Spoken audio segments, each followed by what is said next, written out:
اصل میں بیسیکلی اہل سنت جو ہے نا وہ کوئی خاص فرقہ نہیں ہے، ٹھیک ہے. یہ نبی کریم علیہ الصلاۃ والسلام سے صحابہ کرام سرکار علیہ السلام نے فرمایا کہ میری امت میں جو ہے وہ سابقہ بنی اسرائیل میں جو ہے نا وہ 72 فرقے ہوئے تھے، اور میری امت میں جو وہ 73 ہوں گے 73، اور سابقہ بنی اسرائیل میں 72 تھے. تو اس میں جو ہے وہ 73 میں سے کوئی ایک جنت میں جائے گا، باقی سارے جہنم میں جائیں گے. تو صحابہ کرام نے عرض کی کہ یا رسول اللہ وہ جو ایک جنت میں جائے گا وہ کون ہے؟ تو سرکار علیہ السلام نے فرمایا جو میرے اور میرے صحابہ کے طریقے پر ہو. تو اب جب ہم یہ اہل سنت کہتے ہیں نا تو اس سے مراد یہ کہ وہ طریقہ جو نبی کریم علیہ الصلاۃ والسلام کی سنت پہ چل رہا ہو، یا وہ طریقہ جو صحابہ کی سنت پہ چل رہا ہو. تو اس سے نتیجہ کیا نکلا؟ اہل سنت یہ اہل سنت و جماعت. تو یہاں پہ اہل سنت سے مراد سنت والے، اور یہ اہل جماعت ہی ہے، ٹھیک ہے. اس سے مراد جماعت والے. اور یہ کون سی جماعت؟ 3 روزہ وہ والی نہیں، یہ صحابہ کی جماعت، ٹھیک ہے. یہ صحابہ کی جماعت مراد ہے. اس سے مراد کون سی جماعت ہے؟ صحابہ کی جماعت. تو یہ اہل سنت و جماعت سے مراد یہ ہے.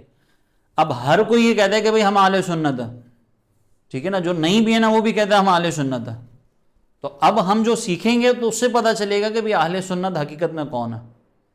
یہ بات سمجھ میں آ گئی؟ تو اہل سنت کوئی خاص فرقہ نہیں ہے. اب یہ ہمیں دیکھنا ہے کہ اہل سنت میں ہے کون. سمجھ میں آ رہی ہے نا بات؟ تو آپ نے چیزوں کو سمجھنا ہے، دلیل کے ساتھ سمجھنا ہے. اور دلیل کے ساتھ سمجھنے کے لیے آپ کو پہلے خود کو جو ہے نا اپنے آپ کو یہ پریپیئر کرنا پڑے گا کہ اگر دلیل میرے خلاف بھی ہوگی نا تو میں سمجھ جاؤں گا کہ یہ میں غلط نظریے پر تھا. سمجھ رہے ہیں؟ تو میں آپ کو خدا نخواستہ گمراہ نہیں کر رہا ہوں، ٹھیک ہے نا. کیونکہ میں اپنی بات اگر کروں نا تو یہ صرف ترغیب کے لیے عرض کر رہا ہوں اپنی فضیلت. بولو سبحان اللہ، زور سے بولو. آواز نہیں آ رہی؟ جتنا مجمع ہے اتنی آواز آنی چاہیے. ہاں مجمع سے زیادہ ہی آواز ہے.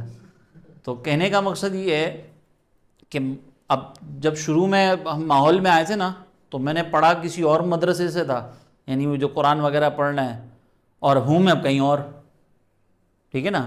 جیسے مثال کے طور پر پڑھا میں نے دیوبندیوں کے مدرسے سے تھا، ہوں میں اب بریلوی، یعنی قرآن وغیرہ جو سٹارٹ میں پڑھا تھا. تو اس وقت جب یہ سارے معاملات ہوئے تھے نا، جب ہم نئے اور میں تقریباً اس وقت 14-15 سال کی ایج میں آیا تھا، تو مجھے نا وہ گھیرنا شروع کر دیا تھا دونوں طرف سے. ادھر آ جاؤ، ادھر آ جاؤ، یہ کر لو، وہ کر لو. ادھر کے قاری صاحب کہتے تھے ادھر آ جاؤ، ادھر کے قاری صاحب کہتے تھے ادھر آ جاؤ. تو اس میں پھر جو ہے نا وہ مجھے اب ایک اندر سے وہ ہوا کہ یار سیکھے تو صحیح، کہ سمجھیں تو صحیح کہ کیا ہے. تو پھر میں ہمارے گھر کے پاس ہے نا 2 دارالفتہ تھے، ایک دعوت اسلامی کا، ایک ادھر بنوری ٹاؤن، ایک کنزل ایمان مسجد اور ایک بنوری ٹاؤن. تو میں پہلے ایک فتویٰ ادھر جا کے پوچھتا تھا، پھر وہی فتویٰ جو ہے نا اس کو سمجھ کے پھر دوسری جگہ پہ آتا تھا، پھر ان سے پوچھتا تھا، پھر ان سے پوچھنے کے بعد جو اعتراض ہوتا تھا پھر ادھر جاتا تھا. پھر وہ چیزیں اس طرح کرتے کرتے کرتے چیزیں سمجھ میں آئیں، اور پھر دلیل کے ساتھ چیزوں کو سمجھا. پھر ابھی آج جیسے فیس بک ہے نا ویسے اورکٹ تھا پہلے. کون کون ہے اس اورکٹ کے زمانے کا؟ آپ ہیں اورکٹ کے زمانے کے؟ سنا ہوا ہے آپ اورکٹ کے زمانے کے نا. تو آج جیسے فیس بک پہ گروپ بنتا ہے نا، وہ اورکٹ پہ کمیونٹی بنتی تھی. تو اس میں نا میں مناظرے کرتا تھا، پھر کتابیں پڑھ کے کوئی بھی مسئلہ ہو نا اس کے اوپر میں لڑتا تھا، سب کچھ کرتا تھا. پھر میرا ذہن بنا کہ عالم بھی بننا چاہیے، پھر عالم بننے کی طرف ہے.